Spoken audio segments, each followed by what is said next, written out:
You can also read data from a text or CSV file and convert it to a matrix. I want to take a little detour here. By here, there's a little pun intended, because my detour is about the here function. I taught you about the here function in the introductory videos, but this is the first time I'm actually using it while demonstrating how to work with data, and specifically here, matrices. Here's the here function. That here function tells me that I am going to be reading my data not from within the directory where this notebook is located. If that was the case, I wouldn't need this function, but from another directory, data. And data has to be one of the directories off of the project directory. The project is where the project file is located. So let's go over to my files and take a look. So this is my R project. So this is considered the root working directory. I've been showing you within this directory, my notebooks directory, is where I have the files where this notebook is located that I've been showing you. But it's the data directory where these data are located, studentscores.csv. So when I use the here function, the first argument to the here function, in quotes, is the name of the folder that's off of this directory. This is the root working directory. So here's rproj, that's what tells me it's the root working directory, and here's data.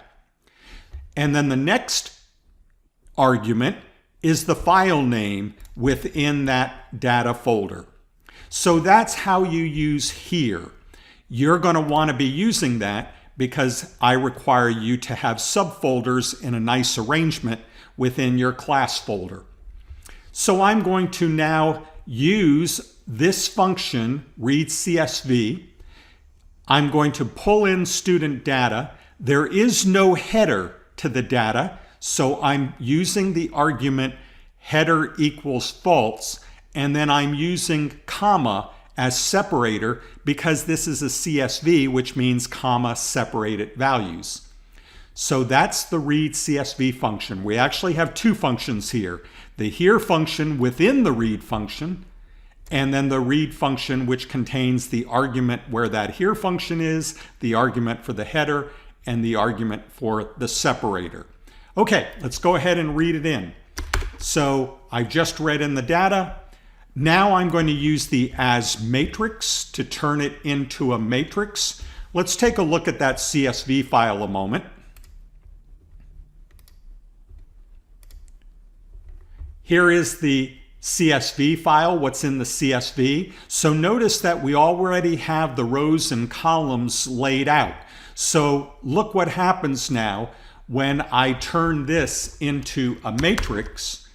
It does it on the basis of those rows and columns, the way they were laid out. And it puts in names automatically for each of the columns. It assumes we're going to have variables in the columns. So therefore, we have the automatic names of V1, V2, V3. There are no names here for the rows, but we could, of course, name them if we wanted to. You can also take multiple atomic vectors and create a matrix that way. So here I'm going to take A, B, C, D. Let's go back to my environment and look, here they are, A, B, C, and D. And now I'm going to make each of those a row. So I'm going to use the function called rbind, which is bind the rows. So I'm going to bind together A as a row, B as a row, C as a row, D as a row. When I do that, I now have my student scores.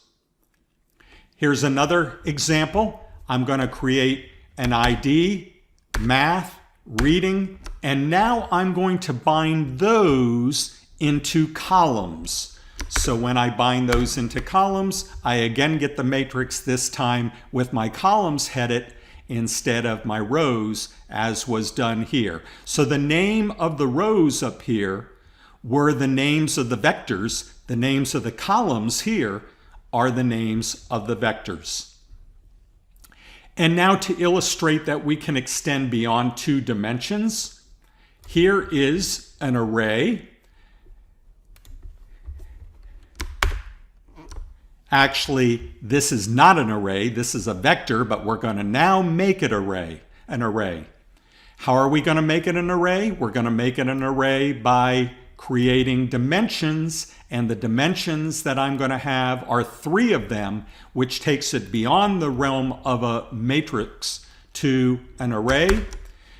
Let me create some column names for my columns. Actually, let's go ahead and look at it first to see what we have so far.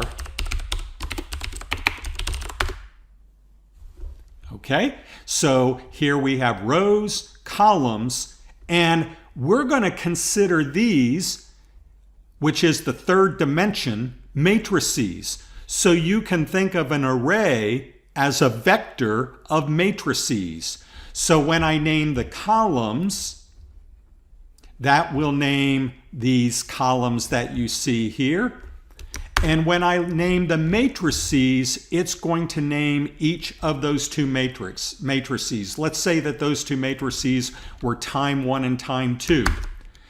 And so now the dimension names I'm going to have are going to be, the list is going to be null, that's the rows, I'm putting nothing there.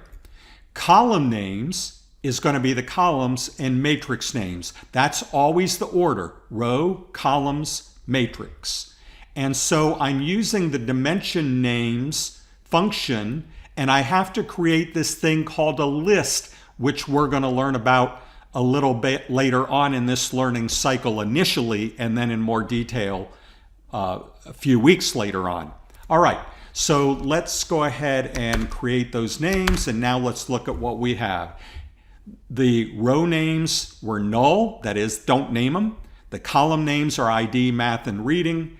And then the matrix names are time 1 and time 2. So what I did here was simply set up 2 vectors, and then I used those vectors of names within my dimension names command. And now I have those student scores.